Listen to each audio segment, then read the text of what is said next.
కడప జిల్లా బద్వేల్ ప్రభుత్వ ఆసుపత్రిని మంగళవారం ఎమ్మెల్యే డాక్టర్ సుధా ఆకస్మికంగా తనిఖీ చేశారు. ఈ సందర్భంగా ఎమ్మెల్యే డాక్టర్ సుధా ప్రభుత్వ ఆసుపత్రిలోని జనరల్ వార్డు, ఓపీ విభాగాన్ని పరిశీలించి రికార్డులను పరిశీలించారు. ఆసుపత్రికి వచ్చిన రోగులను కలిసి మాట్లాడి సమస్యలను అడిగి తెలుసుకున్నారు. హాస్పిటల్ సిబ్బందికి పలు సూచనలిచ్చారు.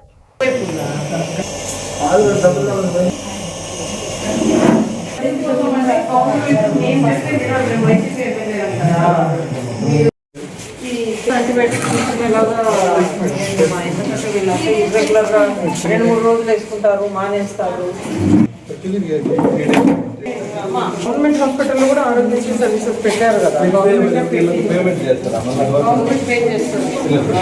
అంటే నా ఉద్దేశం ఏమంటే సర్వీసెస్ మాత్రమే ఆరోగ్యశ్రీ మేము